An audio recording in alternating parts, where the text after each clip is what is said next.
Continuamos leyendo el libro El discípulo del diablo. Vida de Bernardo Monteagudo. Ideólogo de la Revolución Sudamericana. Por Javier Garín. Historiador, escritor. Capítulo 2. El estudiante en Chuquisaca. No habría tiranos si no hubiera esclavos, y si todos sostuvieran sus derechos, la usurpación sería imposible. Bernardo Monteagudo.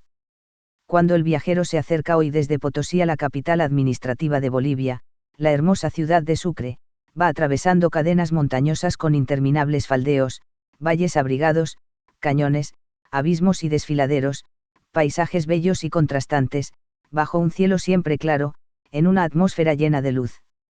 Parece mentira que regiones tan maravillosas hayan sido escenario de tan terribles crueldades como las que jalonan toda la historia del Alto Perú desde que el invasor colonial remontó los Andes con sus bruñidas armaduras, sus arcabuces y espadas, sus Biblias y crucifijos. Un prolongado puente colgante aparece de pronto ante el viajero, las cabeceras de piedra soberbiamente construidas con una ruda apariencia de castillo, coronadas de altas almenas, magnífica obra de ingeniería tradicional que se eleva sobre las aguas del célebre río Pilcomayo. Ese puente, tesoro nacional de Bolivia, fue hecho a fines del siglo XIX para mantener abiertas las comunicaciones entre la antigua ciudad administrativa y la otrora villa imperial del Potosí. En tiempos aún más remotos, en los tiempos de que vamos a hablar, era necesario franquear por otros medios más precarios el a veces impetuoso río. Podemos imaginar el movimiento y circulación que habrá animado aquellos parajes a comienzos del siglo XIX. Ese camino unía a dos ciudades muy diferentes y de gran importancia en el recientemente creado Virreinato del Río de la Plata, pero estrechamente vinculadas por la historia y la complementariedad de sus funciones. La más famosa de ambas era Potosí. Enclavada en lo alto de las montañas, a más de 4.000 metros sobre el nivel del mar, dominada por el grandioso cono del Cerro Rico, había sido durante siglos el corazón económico de la colonia, la fuente de metal precioso más colosal del mundo y la más valiosa posesión española de ultramar. Llegó a contar 200.000 habitantes, superando a la mismísima Londres, sobrepujando en fastuosidad y riqueza a algunas de las más renombradas ciudades europeas. Sinónimo de riqueza, el propio Cervantes utilizó en el Quijote la expresión vale un Potosí para denotar un valor económico superlativo. A la sazón estaba en franca decadencia, la capacidad productiva de sus minas había descendido, y con ella su población, reducida a poco más de un 10% de sus épocas doradas.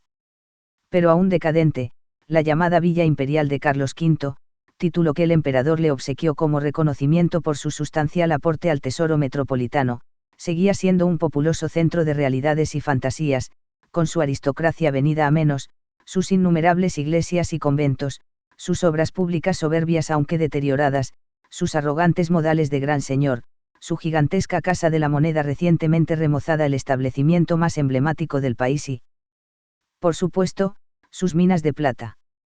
Las negras minas, boca del infierno, las llamaba un fraile compasivo, habían devorado durante siglos a los infelices indios, de entre 18 y 50 años de edad, arrancados de 139 pueblos de todas las regiones del altiplano y hasta a una distancia de 1.000 kilómetros, y esclavizados bajo un régimen de tan funesta inclemencia que, si no los mataba la dureza del trabajo, lo hacían las enfermedades, la mala comida y el hacinamiento. Mientras la bella y pintoresca arquitectura colonial dominaba los palacios, residencias y edificios religiosos del casco urbano, con sus callejuelas empedradas caracoleando en los abruptos declives del terreno, allá en las afueras, en las ásperas laderas del Cerro Rico, se arracimaban las miserables chozas de los indios reducidos a la mita, viviendo y trabajando en tinieblas, pasando constantemente del frío helado de la boca al calor irrespirable de las profundidades, semiasfixiados por el polvo, los gases nocivos y la atmósfera malsana. La plata de Potosí había nutrido la riqueza de Europa, financiando los dispendios necios de la corona española, con su corte de parásitos y su estúpida política, y, por la vía de las importaciones de productos manufacturados que la ociosa y feudalizada España no se dignaba a fabricar, se había derramado a sus vecinos, ayudando a la prosperidad y el desarrollo económico de Francia, los Países Bajos, hasta la mismísima revolución industrial en Inglaterra. Para los productores de tanta riqueza y pompa, encorvados en la oscuridad y el calor sofocante de las minas, en los ingenios, en los talleres de amalgama, en los hornos de purificación y de fundición, no había reconocimiento alguno. Su labor servil y forzada, aunque limitada en el tiempo por un sistema de escalonamiento y cupos de brazos que debían aportar los caciques, se pagaba muchas veces con la muerte. 8 millones de indígenas perecieron en las minas, no sin padecer las más crueles dolencias, traumatismos fatales o incapacitantes, tuberculosis, bronquitis, asma, neumoconiosis, silicosis, afecciones cardíacas y digestivas, artritis, reuma, pestes como la viruela, la bubónica, el sarampión, el tabardillo, la erisipela, el garrotillo, el coqueluche, contaminaciones o envenenamientos por los vapores de los hornos inficionados de azufre, antimonio, arsénico y mercurio, o por el contacto con este último, que se traía de las minas de Huancavelica, en Perú, para el proceso de amalgama introducido hacia 1573, en el afán de mejorar constantemente el volumen y calidad de la plata producida. Quienes no morían, sufrían enfermedades crónicas, algunas de ellas invalidantes, y no era raro ver vagar como espectros, por las calles de Potosí, a los pobres indios envenenados por el mercurio, los azogados pidiendo limosna aquí o allá, sometidos a un cruel temblor nervioso que solo cesaba en la tumba. Durante una de las habituales pestes, la mortandad de indios había sido tan grande que Potosí proyectó reemplazar los brazos perdidos con esclavos africanos, pero la aridez y el frío no fueron propicios para su introducción. Su destino estaba en las plantaciones tropicales al noreste de La Paz, más allá de la cordillera, en las selvas del Beni. Sus descendientes pueden verse hoy en Coroico y más abajo, hacia la Amazonia.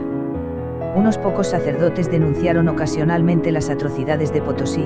Las leyes de Indias incluían disposiciones hipócritas para proteger a los indios, pero estas nunca se cumplieron, y cuando se intentó paliar la explotación a propuesta de Fray Bartolomé de las Casas, infames criminales armados como Gonzalo Pizarro se alzaron en guerra, la deplorable rebelión de los encomenderos, para impedirlo.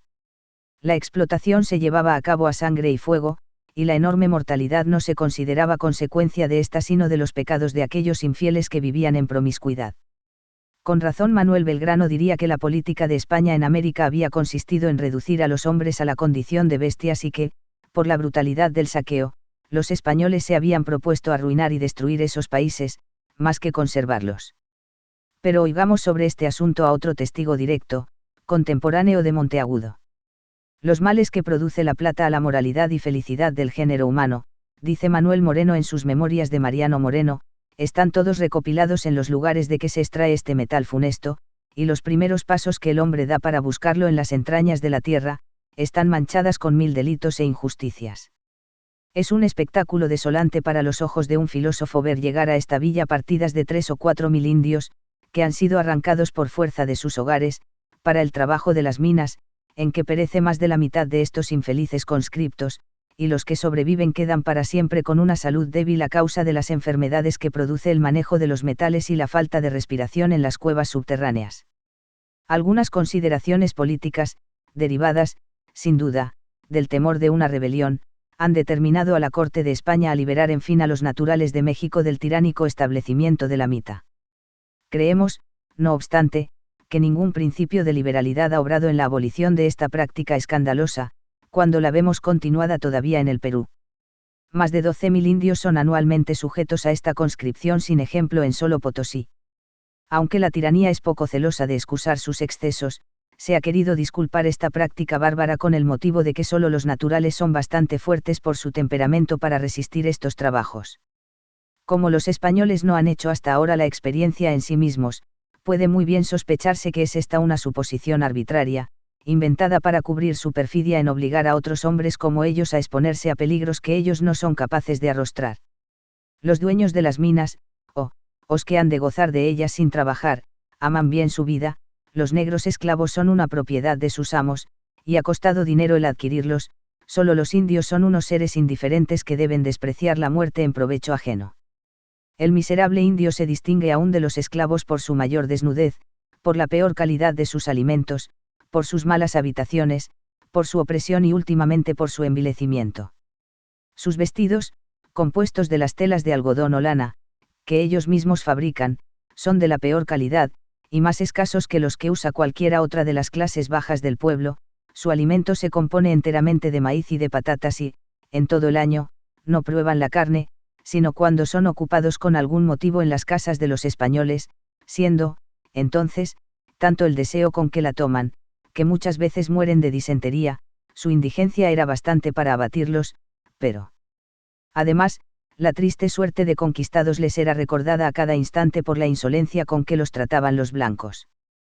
Todo español tiene derecho, por la costumbre, para llamar a su casa cualquiera de estas miserables criaturas y ocuparlas en ella en los servicios domésticos, como barrer las habitaciones, acomodar sus utensilios, etc., y el pobre indio acude con diligencia y con el sombrero en la mano a obedecer los mandatos de sus tiranos, y después de gastar el tiempo de 2 horas o más, que se requieren para estos ejercicios, se ir muy contento, si por todo estipendio no se le ha correspondido con golpes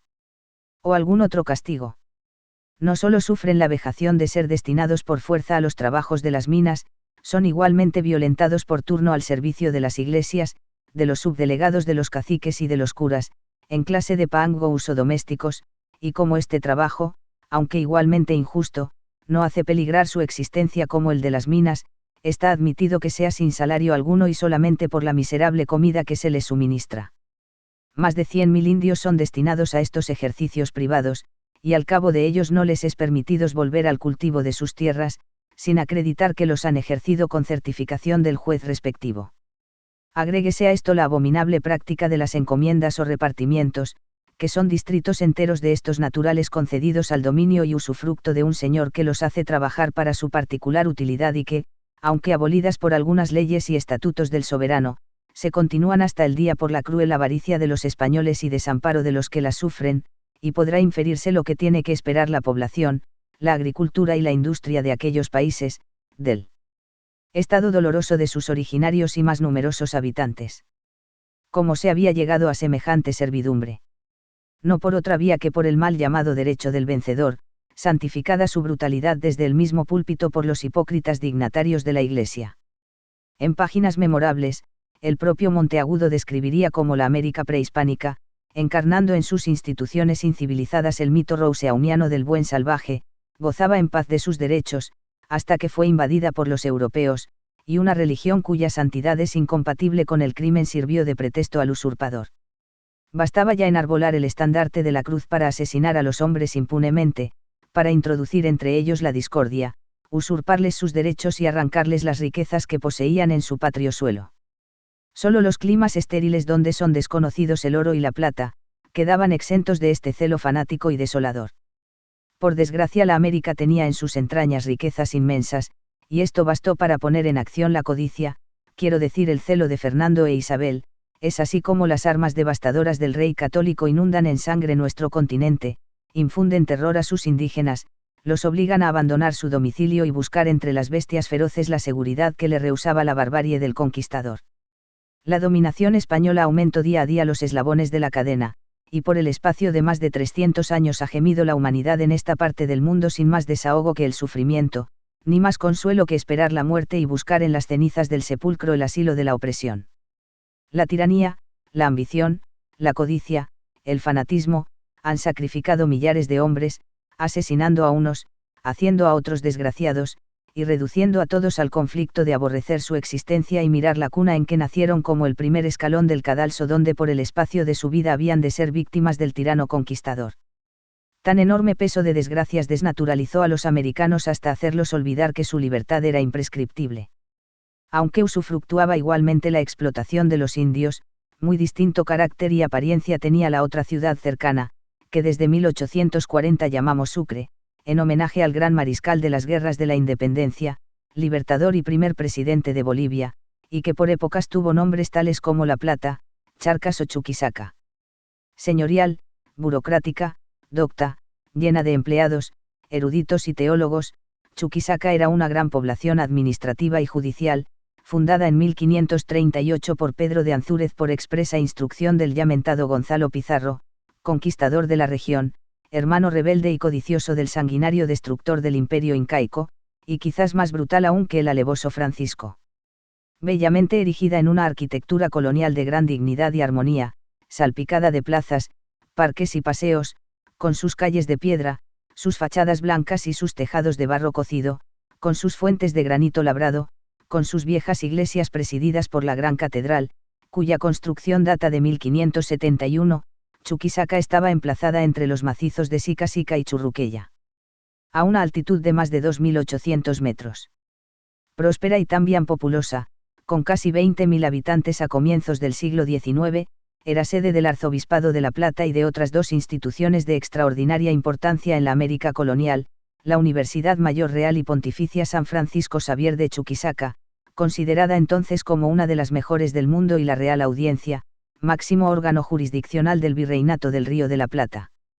El prestigio de la universidad, fundada por los jesuitas en 1624 y ampliada en 1775 con la creación de la Academia Carolina para la enseñanza del derecho, atraía a cerca de 1 millar de estudiantes residentes, hijos de familias pudientes de dos virreinatos, españoles o criollos, conquistando a la ciudad el título ampuloso de la Atenas americana. Los estipendios y gastos de los estudiantes, los sueldos de los oidores y empleados curiales y civiles, los honorarios de los letrados, los gastos del claustro, de las corporaciones y hermandades, ponían en movimiento una gran masa de actividades y servicios y daban de comer a comerciantes y posaderos. Potosí era la cara brutal de la dominación y el saqueo, mientras que Chuquisaca representaba la formalidad, la institucionalidad y la apariencia de legalidad indispensable para contentar a la hipocresía del régimen. Por eso era pródiga en jurisconsultos y retóricos, especialistas en disfrazar la injusticia bajo bellas palabras y elegantes fórmulas en latín. No faltaron, sin embargo, entre los mismos europeos, algunos hombres sensibles que se indignaban ante la inhumana explotación de los indios, como aquel prelado de la paz que declaró que pasaría gustoso el resto de su vida en los calabozos de los moros antes que seguir viendo a los indios servir sin salario los caprichos de sus opresores, o como ese buen fiscal de la audiencia de Charcas, Victorián de Villalba, que tanto influiría en Mariano Moreno con su discurso sobre la mita de Potosí, quien denunciaba la brutal esclavitud de las explotaciones mineras advirtiendo, en los países de minas no se ve sino la opulencia de unos pocos con la miseria de infinitos. El camino que unía ambas ciudades debió, pues, presentar un gran trajín, atravesado por caravanas mercantiles, funcionarios con sus familias, magistrados con su prosopopeya, sacerdotes opulentos y frailes ascéticos, soberbios y crueles encomenderos, tropas militares, tropillas de ganado, caballadas y mulas, indios mitallos en tránsito a las minas, comerciantes monopolistas con sus cargamentos desmesuradamente sobrevaluados, teólogos hábiles, doctores versadísimos en antiguas dialécticas. Podemos imaginar también que un día soleado de principios del siglo XIX, mientras una diligencia regular efectuaba la ardua travesía hacia la vieja Chuquisaca, los ojos oscuros y vivaces de un muchachito que viajaba en ella, apenas adolescente, observaron los arrabales chuquisaqueños con admiración pajuerana. El joven era delgado y de estatura regular, y su rostro tenía facciones agraciadas. El brillo de su mirada contrastaba con una piel oscura, demasiado oscura para ser de un hijo de españoles de pura cepa. Quizás, aprovechando las demoras del camino, el joven se haya apeado a observar, desde un mirador, la bella y distante arquitectura de la ciudad blanca como también se la apodaba entonces, pensando no solo en la armonía de los edificios y torres, sino también en las manos que la habían levantado. Seguramente no habían sido españolas las manos que alzaron aquellos muros, sino manos de indios, manos toscas, tan oscuras como su propia piel. 2. Ese muchacho que arribaba a Chuquisaca había nacido y sido bautizado como Bernardo Monteagudo en el modesto pueblito de San Miguel del Tucumán, en las llamadas provincias bajas del Río de la Plata, un día de agosto de un año fuera de lo común, 1789. Como por un anticipo del destino, el nacimiento de quien sería luego un revolucionario temible y encarnizado, un jacobino implacable, había ocurrido en el mismo año en que se precipitaba, al otro lado del océano, la Revolución Francesa, la madre de las revoluciones modernas. Él mismo se complacería en identificarse con uno de los más frenéticos revolucionarios franceses, el joven y fogoso Saintius. Su padre había sido un capitán de milicias español de nombre Miguel, veterano de la célebre campaña del virrey Ceballos por la reconquista de la colonia del Sacramento, hombre valiente y no del todo inculto, aunque carente de fortuna. Su madre, Catalina Cáceres, mujer desgraciada que murió joven, después de haber sufrido toda clase de calamidades y miserias, teniendo el niño apenas 13 años.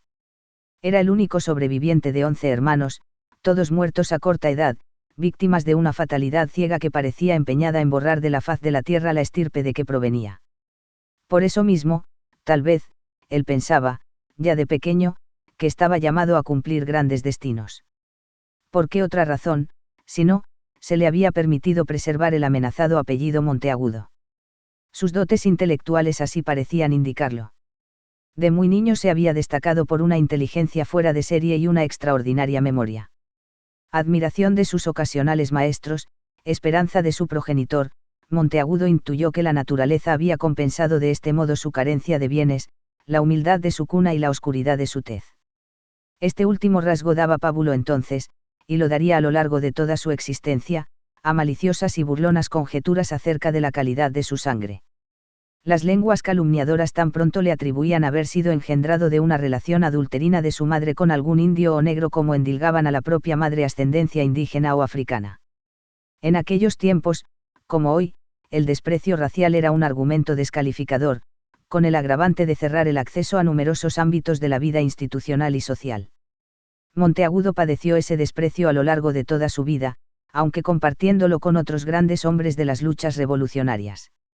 Su futuro amigo San Martín sería motejado de indígena, al punto de que Alberdi, al visitar décadas más tarde al viejo general en Europa, confesó su admiración de que no fuera tan indio en su aspecto como le habían anticipado. Quizás por tales razones es que San Martín y Monteagudo, cuando se hicieron cargo del poder en el Perú, prohibieron por decreto que se utilizara la voz indio, hasta entonces sinónimo de pobre, esclavo e ignorante, y dispusieron que a todos los habitantes se les llamara simplemente peruanos. Monteagudo siempre abrigó el más profundo desdén hacia las consideraciones raciales, sin renegar de sus humildes orígenes. El presunto mulato poseía una mente despejada, muy superior a los torpes cerebros de los primogénitos de cunas de oro, mente de la cual se valdría para abrirse camino en un mundo que aún no reconocía sino a duras penas los derechos del mérito. Un ejemplo de su carácter y su altivez, fundada en la conciencia del propio valor, se encuentra en su frontal interpelación a un poderoso enemigo político que intentó denigrarlo años después, Juan Martín de Pueyrredón. Esta notable parada de carro es uno de los documentos más reveladores de la personalidad de Monteagudo. Tiempo a que sufría en el silencio de mi corazón la infamia de que usted se propuso cubrir mi nombre, le dice por carta, cuando empeñado por una negra intriga, influyó en mi separación de la asamblea pasada, no por otro principio que porque no podía conciliar mi representación con los intereses de su partido, alegando por pretexto anécdotas ridículas en orden a la calidad de mis padres, y aun suponiendo haber visto instrumentos públicos en charcas relativos al origen de mi madre. No trato de impugnar esta impostura escrita en los libros de acuerdo por empeño de usted, así porque desprecio la prueba que de ella se deduce, como porque usted mejor que nadie debe saber la consideración política que merecía yo en el Perú, y el alto aprecio que hacían de mi persona todas las gentes, acreditado en actos públicos y repetidos. Yo no hago alarde de contar, entre mis mayores, títulos de nobleza adquiridos por la intriga y acaso por el crimen, pero me lisonjeo de tener unos padres penetrados de honor, educados en el amor al trabajo, y decentes sin ser nobles. Si usted los haya areiduado indignos de aquella calidad, acaso es porque, como buen republicano, ama las cruces, prefiere los títulos y decanta una nobleza que le hace poco honor. Pero aun concediéndosela, y suponiendo inferior mi origen, yo podría lisonjearme de ser más digno del aprecio de los hombres, que un noble infiel a sus ambos, ingrato a su patria, hipócrita por costumbre, vicioso por complexión e incapaz de ser virtuoso sino en la apariencia. Si usted fuese sensible a la buena fe, la memoria de los tiempos pasados debería cubrirlo de rubor, al comparar la conducta que ha observado en distintas épocas con Castelli, conmigo, y con todos aquellos que, alucinados por una falsa opinión, elevaron a usted hasta el gobierno mismo. Pero todavía faltaba mucho para que Monteagudo llegara a expresarse con tanta valentía y dignidad. Ahora era apenas un adolescente que viajaba lleno de ilusión, para hacer estudios legales en la Meca del saber, donde se habían instruido buena parte de los juristas, jueces y funcionarios de todo el sur de América. Su ambición se ceñía a intentar salir de la esfera de mediocridad y pobreza a que parecía condenado por sus orígenes. Con suerte y esfuerzo llegaría a graduarse de abogado, y ese título le franquearía la puerta a empleos letrados, al ejercicio profesional en alguna urbe, a la estimación social y a una posición respetable. Gozaba del apoyo de su padre y confiaba en la asistencia y guía que le brindaría en Chuquisaca el cura Troncoso, pariente suyo, que residía allí y se había ofrecido para oficiarle de mentor. El joven ni soñaba que llegaría a convertirse en un feroz impugnador del orden existente. Pese a las señales de su degradación, el sistema colonial no permitía avizorar, ni siquiera a los más osados, las convulsiones que los sacudirían. La base de la dominación colonial estaba en las mismas cabezas, en las rutinas de pensamiento que se imponían por educación y por hábito, con la complicidad de un formidable aparato religioso que dominaba los espíritus, y en la ejemplaridad de los castigos que habían caído una y otra vez sobre quienes se atrevieron a desafiar el poder. El recuerdo de Túpac Amaru y su martirio en la plaza de Cuzco, de Túpac Katari y su exterminio, y de tantos líderes de insurrecciones nativas aplastadas había marcado a fuego a los pueblos, y las cabezas y miembros arrancados de los mártires no en vano se habían exhibido en las poblaciones como muestra de la inexorabilidad del poder colonial. El propio Monteagudo, muchos años después, sintetizaría la dominación mental de América con una fórmula cuya claridad hubiera aplaudido Arturo Jauretche. Los pueblos habían olvidado su dignidad y ya no juzgaban de sí mismos sino por las ideas que les inspiraba el opresor. Y en otros escritos describiría con elocuencia indignada e irónica ese estado de cosas que obnubilaba las conciencias y de cuyo influjo él tampoco estuvo exento.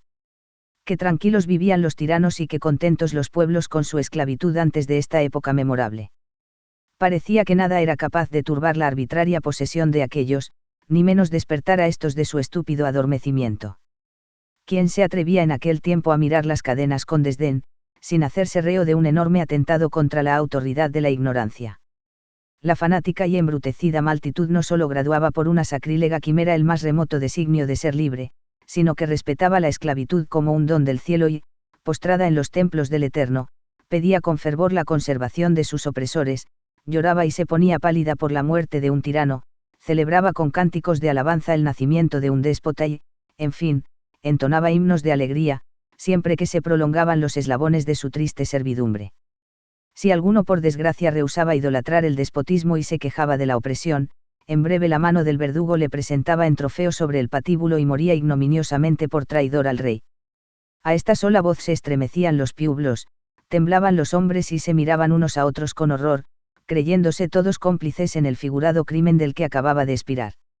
En este deplorable estado parecía imposible que empezase a declinar la tiranía, sin que antes se llenasen los sepulcros de cadáveres y se empapase en sangre el cetro de los opresores. Al igual que sus coterráneos, Monteagudo también debería despertar del estúpido adormecimiento. Ello ocurriría precisamente allí, en los claustros universitarios, entre libros y conversaciones a media voz, cuando un nuevo e insospechado horizonte se abriera ante sus ojos. Pero nada sabía aún de su destino. Así es como el joven tucumano llegó aquel día soleado a las puertas mismas de la celebérrima Chuquisaca, la famosa ciudad de La Plata, el antiguo asiento de los indios charcas, la joya de Gonzalo Pizarro, la sede de la universidad. En ella pasaría los años siguientes, dedicado a arduos e intensos estudios, a tempranas gimnasias insurreccionales y a pasatiempos escabrosos. 3.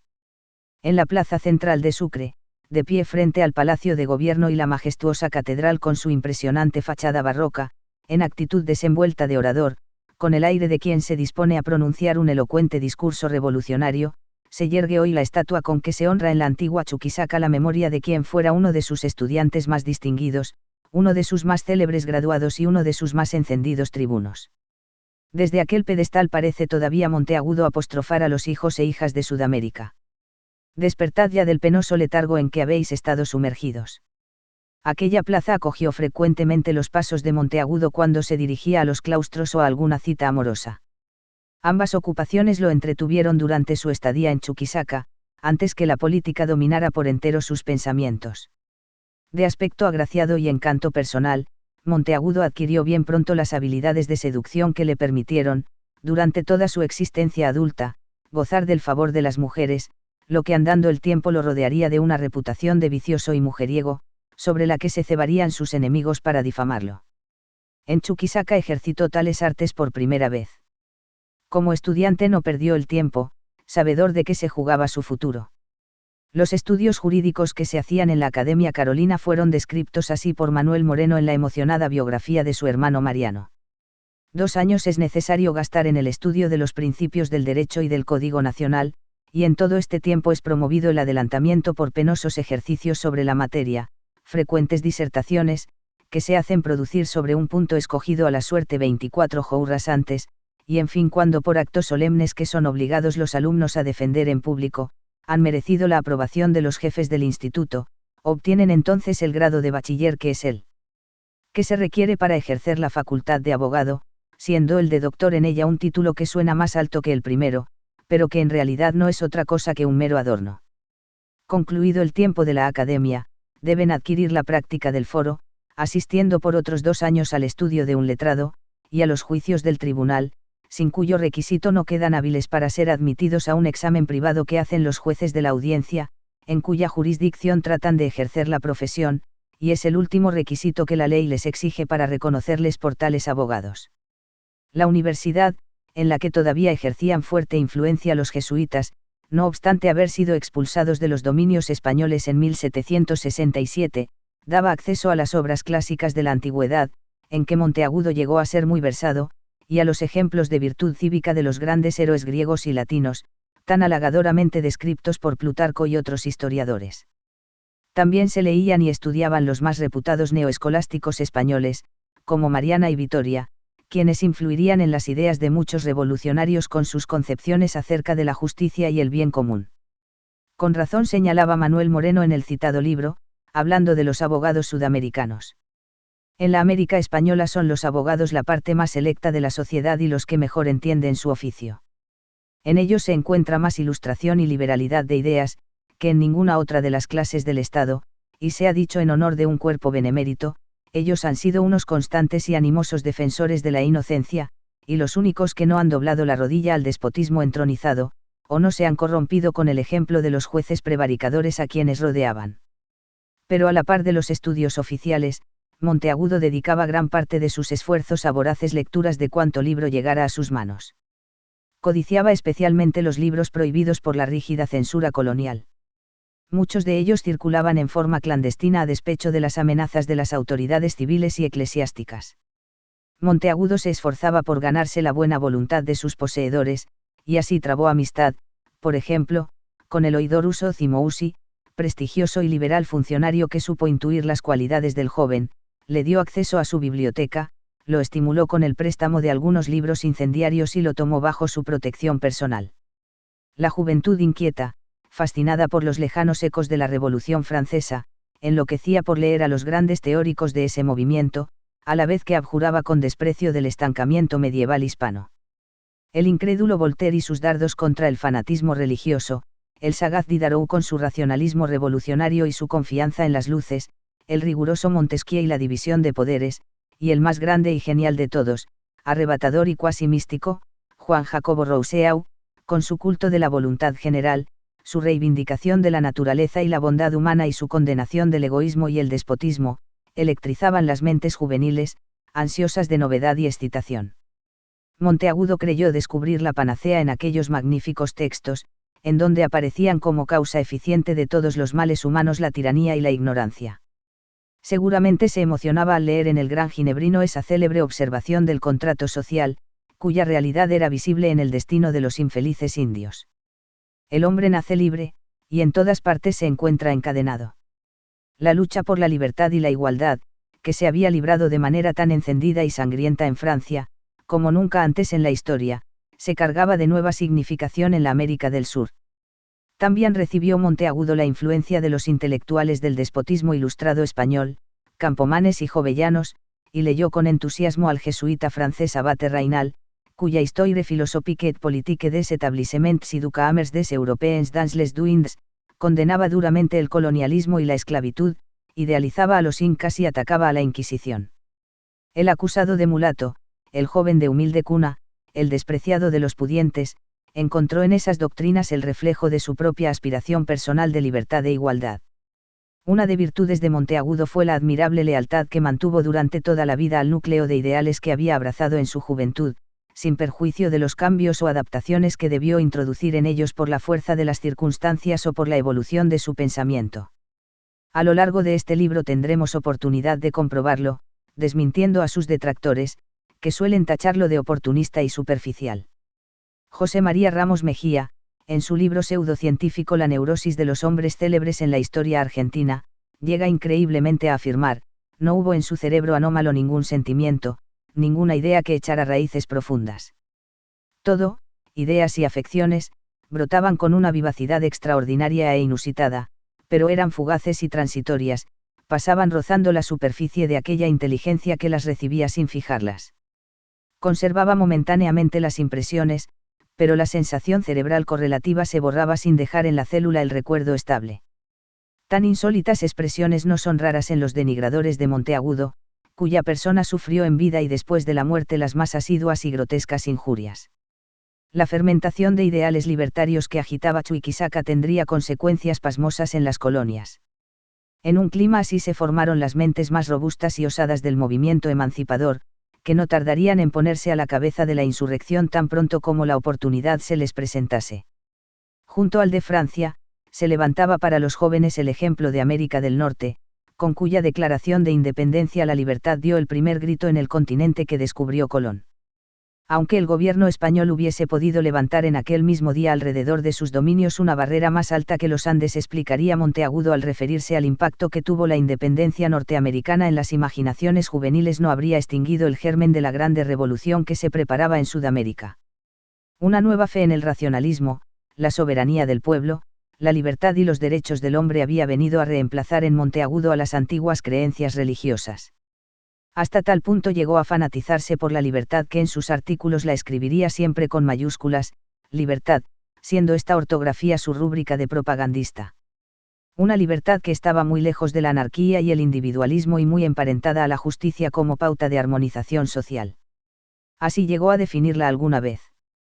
La libertad no es sino una propiedad inalienable e imprescriptible que goza todo hombre para discurrir, hablar y poner en obra lo que no perjudica a los dirchas de otro ni se opone a la justicia que se debe a sí mismo. Esta ley santa derivada del Consejo Eterno no tiene otra restricción que las necesidades del hombre y su propio interés, ambos le inspiran el respeto a los derechos del otro, para que no sean violados los suyos, ambos le dictan las obligaciones a que está ligado para con su individuo y de cuya observancia pende la verdadera libertad. Ninguno es libre si sofoca el principio activo y determinante de esa innata disposición, ninguno es libre si defrauda la libertad de sus semejantes, atropellando sus derechos, en una palabra, ninguno es libre si es injusto. A pocos pasos de la efigie de Monteagudo, frente a otra cara de la Plaza de Armas de Sucre, está la Casa de la Libertad, hermoso legado arquitectónico virreinal que es también uno de los mayores tesoros históricos de Bolivia. Allí se firmó en 1825 el Acta de Independencia de esa república, y allí también funcionó su Congreso.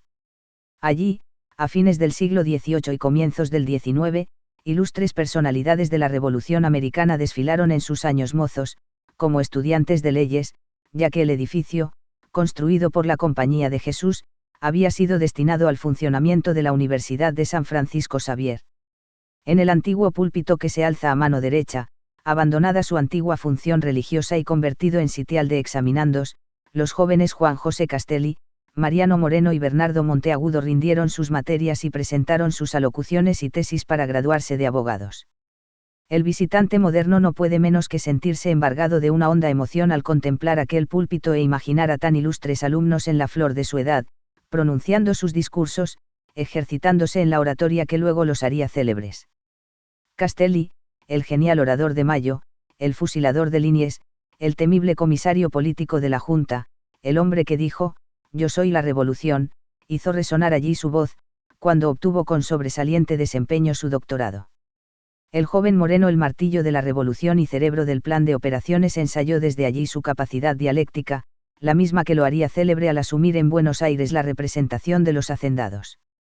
De pie sobre el púlpito, el decidido y ambicioso Monteagudo produciría uno de los más artificiosos ejemplos de su habilidad para la impostura al presentar como tesis doctoral para graduarse, en junio de 1808, apadrinado por su protector Eloidorus Ozimousi, un trabajo titulado sobre el origen de la sociedad y sus medios de mantenimiento. Se trataba de una vil adulación a la monarquía, en la que Monteagudo presentaba al rey hispano en un cuadro idílico, sentado en su trono, donde recibía su esplendor de la misma divinidad que alumbraba su vasto reino, mientras sus vasallos lo miraban como a imagen de Dios en la tierra, como fuente invisible del orden y el arte predominante de la sociedad civil.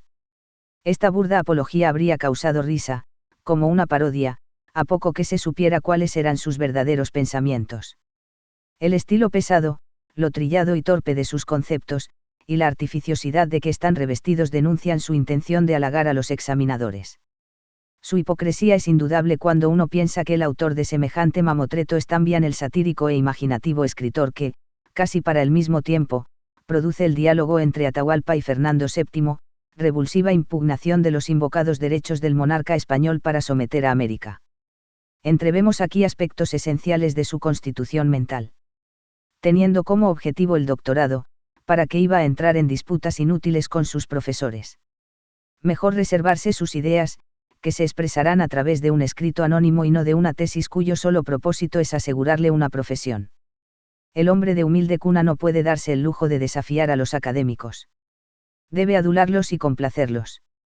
Ya se cobrará cara la obsecuencia, sin exponerse, produciendo uno de los escritos insurreccionales más notables de la época colonial. Tampoco es de descartar que sus protectores y amigos, que pertenecían a un secreto partido revolucionario, le hubieran aconsejado lisa y llanamente evitar toda imprudencia. De cualquier manera, es muy distinta la actitud de un hombre como Mariano Moreno, quien en 1802, presentó en la Academia Carolina una monografía en la que, influido por Rousseau, por Solórzamo, y especialmente por el fiscal de la Audiencia de Charcas y defensor de los indios Victorián de Villava, condenaba en duros términos la mita y el llanaconazgo. En ese trabajo titulado Disertación jurídica sobre el servicio personal de los indios, Moreno, con la valentía que siempre lo caracterizó, señalaba que desde el descubrimiento de América empezó la malicia a perseguir a unos hombres que no tuvieron otro delito que haber nacido en una tierra que la naturaleza enriqueció con opulencia. No vacilaba en reivindicar las civilizaciones aborígenes contra la opinión de los dominadores, que equiparaban a los indios a bestias irracionales. Y denunciaba, se ve continuamente sacarse violentamente a estos infelices de sus hogares y patrias, para venir a ser víctimas de una disimulada inmolación.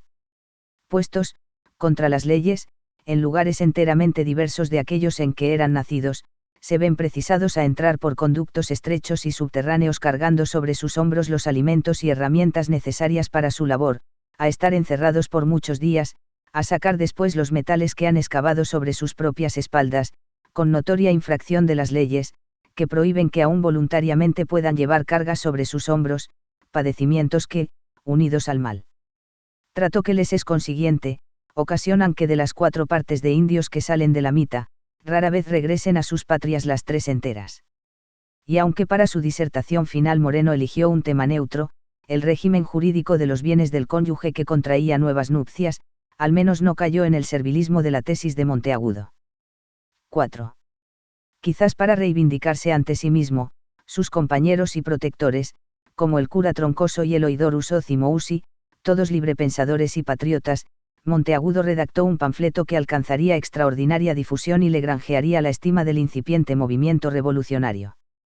Tenía apenas 19 años cuando salió de su pluma el diálogo de Atahualpa y Fernando VII, obrita oportunamente subversiva y mordaz en la que Monteagudo se valió de una forma literaria común en aquellos tiempos para poner frente a frente al último de los incas y al monarca español, a la sazón preso de los franceses y a quien muchos suponían muerto. El panfleto tuvo tanto éxito en Chuquisaca que circuló en numerosas copias manuscritas y anónimas entre estudiantes y profesores, siendo comidilla en tertulias y cenáculos, contribuyendo a formar futuros patriotas, y desde allí se difundió a otras regiones de América, convertido en poderoso instrumento de propaganda antiespañola. Con un estilo ágil e ingenioso refutaba las principales argumentaciones con que los españoles justificaban su predominio en América, y hacía un llamamiento a la independencia. La trama es sencilla. Las almas del Inca Atahualpa y de Fernando VII se encuentran en los Campos Elíseos. Ambos monarcas aparecen unidos por un destino común, son víctimas de una usurpación de su trono. Atahualpa perdió el suyo a manos de los conquistadores españoles y Fernando a causa de la invasión napoleónica de España. El rey hispano aparece abatido por su desgraciada suerte y el Inca intenta consolarlo, pues, dice, yo también fui injustamente privado de un cetro y una corona. A medida que se desarrolla el diálogo, el Inca, con el pretexto de solidarizarse con Fernando, expone la injusticia que han sufrido los pueblos americanos bajo la usurpación española. Habla como un teórico iluminista cuando razona que la única base de una bien fundada soberanía es el consentimiento de los gobernados, el que, atropellando este sagrado principio, consiguiese subyugar una nación y ascender al trono, sería antes que rey un tirano a quien las naciones darán siempre el epíteto y renombre de usurpador. Astutamente, Atahualpa identifica la conducta del francés en España con la del español en América. El recuerdo idealizado de los incas campea en el escrito. Los americanos, sostiene Atahualpa, vivían reunidos en sociedad y bajo una paz inalterable, obedeciendo a sus soberanos, los cuales descendían, al igual que el propio Fernando, de infinitos reyes. Pero con el descubrimiento de Colón empezó a hervir la codicia en el corazón avaro de los estúpidos españoles, y cruzando los mares, invaden las Indias aprovechando que los americanos son unos hombres tímidos y sencillos. Los conquistadores, con sus ojos empañados por el ponzoñoso licor de la ambición, creen coronadas de oro y plata las montañas, o al menos depositados en el interior de aquellas interminables tesoros, como las mismas cabañas de los rústicos e inocentes indianos les parecen repletas de preciosos metales, quieren apoderarse de todo y conseguirlo todo, protestan arruinar a aquella desdichada gente y destruir a sus monarcas. Aunque la razón y la religión condenan sus crímenes, ellos hacen oídos sordos y al momento, empiezan a llover por todas partes la desolación, el terror y la muerte. Corren ríos inmensos de sangre y se amontonan millares de cadáveres en un cuadro dantesco que Atahualpa describe con vivas imágenes, comparando a los españoles con las sanguinarias y ponzoñosas fieras de la Libia. El robo y el saqueo no son suficientes, van a buscar la riqueza con su insaciable sed al seno mismo de las montañas, arrastrando tribus enteras de indios, asesinando a los que no obedecen o se quebrantan ante la dureza del trabajo. Los infelices que salen vivos de la mina se encuentran con sus campos arrasados, pues todo lo han hurtado y hasta las aguas están teñidas con la sangre de sus hermanos. Convenceos, dice Atahualpa a Fernando, de que los españoles han sido unos sacrílegos atentadores de los sagrados e inviolables derechos a la vida y la libertad del hombre. Conoced que, envidiosos y airados de que la naturaleza hubiese prodigado tantas riquezas a América, habiéndolas negado al suelo hispano, lo han hollado por todas partes. Confesad, en fin, que el trono vuestro en América estaba cimentado sobre la injusticia y era el propio asiento de la iniquidad. Fernando VII intenta justificarse recordando la crueldad que tuvieron siempre los conquistadores, los asirios, persas, romanos, griegos. Atahualpa responde que el mal no justifica otro mal y que las crueldades de los españoles exceden a las de cualquier otro imperio. Apela Fernando a la bula por la cual el Papa Alejandro VI concedió las tierras americanas a los reyes católicos. Esta argucia de leguleyo es destruida por Atahualpa, pues, aunque el Papa fuera cabeza de la Iglesia, resultaba una extravagancia muy consumada que se permitiera donar lo que teniendo propio dueño en ningún caso pudo ser suyo, máxime cuando Jesucristo no le confirió potestad alguna sobre las autoridades temporales. Ni siquiera la idolatría y pecados de los indios justificaban que el Papa o los reyes católicos les arrebataran sus propios gobiernos, siendo que los españoles, lejos de disipar las tinieblas de la idolatría con la luz del Evangelio, se habían antes hecho aborrecibles con su mal ejemplo y con los muchos crímenes abominables de que los hacían espectadores. Fernando replica que gracias a los españoles los indianos adquirieron la religión católica y abandonaron sus idolatrías. Es cierto, reconoce Atahualpa, mas no por eso deben ser estos dominados por aquellos. Fernando alega como fuente de su derecho la prolongación de la dominación durante 300 años unida con el juramento de fidelidad y vasallaje que han prestado todos los americanos. Atahualpa destruye también estos argumentos con rigor jurídico y político. Convertido en portavoz de los ideales iluministas, sostiene que el hombre es libre por naturaleza y ha sido señor de sí mismo desde que vio la luz del mundo. Obligado a vivir en sociedad, debió hacer el terrible sacrificio de renunciar al derecho de disponer de sus acciones y sujetarse a los preceptos y estatutos de un monarca, pero no ha perdido el derecho de reclamar su primitivo estado. Este derecho renace cuando es víctima de una usurpación o una tiranía, porque si se avino a obedecer a un gobernante ha sido bajo la tácita y justa condición de que aquél mirara por su felicidad. En el mismo instante en que un monarca, piloto adormecido en el regazo del ocio, nada mira por el bien de sus vasallos, faltando él a sus deberes, ha roto también los vínculos de sujeción y dependencia de sus pueblos. Esta no era ni más ni menos que la versión iluminista del antiguo derecho de resistencia a la opresión, cuya formulación habían hecho, siguiendo a Locke, los patriotas norteamericanos en Filadelfia, al proclamar que los gobiernos derivan sus poderes legítimos del consentimiento de los gobernados, y que siempre que una forma de gobierno se haga destructora de estos principios, el pueblo tiene el derecho de reformarla o abolirla. El juramento de vasallaje, explica Atahualpa, no obliga a los americanos, porque fue resultado del terror y el despotismo de los españoles. Pero aun cuando este juramento fuese libre, Lo sería bajo condición de que el monarca español mirase por su felicidad. Y bien, se pregunta Atahualpa, ¿en dónde está esta felicidad? En la ignorancia que han fomentado en la América, en tenerlos gimiendo bajo del insoportable peso de la miseria, en medio mismo de las riquezas y tesoros que les ofrece la amada patria, en haberlos destituido de todo empleo, en haber privado su comercio e impedido sus manufacturas, en el orgullo y despotismo con que se les trata por el español más grosero, en haberlos últimamente abatido y degradado hasta el nivel de las bestias. Y luego añade con impecable razonamiento: si de la dominación de 300 años queréis valeros para justificar la usurpación, debéis confesar primero que la nación española cometió un terrible atentado cuando, después de 800 años que se sujetó a los moros, consiguió sacudir su yugo. Destruidas todas las justificaciones, avanza Atahualpa en el sentido de la independencia, invocando la situación de España, invadida por los franceses. No es cierto que cuando la convulsión universal de la metrópoli y el terrible contagio de la entrega llegaran sin duda hasta la América, deben aspirar a vivir independientes. Hasta el espíritu de Fernando, conmovido, reconoce que en tal caso él mismo apoyaría los esfuerzos de los americanos a favor de la independencia más bien que a vivir sujetos a una nación extranjera. Habitantes del Perú, apostrofa Atahualpa, hablando ahora a sus antiguos súbditos, si desnaturalizados e insensibles habéis mirado hasta el día con semblante tranquilo y sereno la desolación e infortunio de vuestra desgraciada patria, despertad ya del penoso letargo en que habéis estado sumergidos.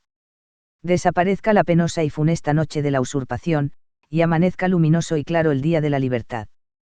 Quebrantad las terribles cadenas de la esclavitud y empezad a disfrutar de los deliciosos encantos de la independencia. Vuestra causa es justa, equitativos vuestros designios. Reuníos, pues, corred a dar inicio a la grande obra de vivir independientes. Con este llamamiento concluye el escrito con que Monteagudo se estrenó como gran ideólogo y propagandista revolucionario.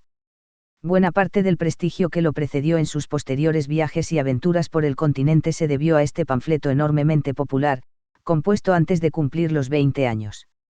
En él aparecían reivindicados no solo los derechos de los indígenas, sino también los de los criollos, que veían recortado su acceso a los puestos más codiciables, sofocadas sus fuerzas por absurdas prohibiciones antieconómicas, limitado el comercio a causa del monopolio de Lima y Cádiz, y que, en suma, sufrían en carne propia las más violentas vejaciones, pues, como señalaba Atahualpa, hasta el español más grosero se consideraba superior en derechos y los miraba con desprecio, o, como diría años después en Buenos Aires uno de los defensores del orden colonial, hasta el último de los peninsulares que llegase a estas costas se creía autorizado a gobernarlos. 5. Monteagudo había obtenido el título. Su protector, el oidor Uso Cimousi, intercedió para que la Real Audiencia de Charcas lo designara defensor de pobres en lo civil. Ya era abogado en ejercicio tal como había soñado. Qué orgulloso estaría su padre. Qué pena que su madre no viviera para verlo. A pesar de la miseria y la adversidad, ellos siempre habían creído en los talentos del joven. Seguro de sus fuerzas, el futuro empezaba a sonreírle. Se contrajo a su labor profesional. Evitaría la imprudencia de Mariano Moreno, quien, una vez graduado, no tardó en enfrentar a las autoridades altoperuanas defendiendo a los indios de los abusos de sus patrones, con lo que se vio obligado a regresar a Buenos Aires. Monteagudo no quería seguir ese camino. Disfrutaba de su nueva condición, de sus amoríos y escarceos, y de un buen concepto general, que le había abierto la alta consideración de personajes muy importantes dentro de lo que pronto sería el movimiento revolucionario. Incluso resultaba más útil para sus protectores ocupando un cargo y manteniendo el disimulo, pues una de las tácticas de los futuros revolucionarios consistía en formar cuadros que se posicionaran en el aparato del Estado, aguardando el momento oportuno. No sospechaba los sucesos que estaban por desencadenarse. En contacto con el mundo intelectual más avanzado de América, observaba en la sociedad señales profundas de atraso mental. Humilla el recordar la estrecha esfera de nuestras necesidades intelectuales, la más urgente de todas, que es conocer el destino del hombre en la sociedad, apenas existía entre nosotros. Tan lejos de sentir los americanos las verdades que derivan de aquel principio, en general vivían habitualmente persuadidos de que sus intereses y los de la sociedad a que pertenecían, eran subalternos a los de ese trono, cuyo nombre escuchaban con un estúpido respeto. Merecer el concepto de leales y alcanzar la protección de un mandatario español, al menos para disfrutar el humilde placer que goza el esclavo, que se ve preferido a los demás, era el único campo que se había dejado a la especulación, a la energía y a los deseos de los americanos, escribiría más tarde. Sin embargo, la revolución estaba a la vuelta de la esquina.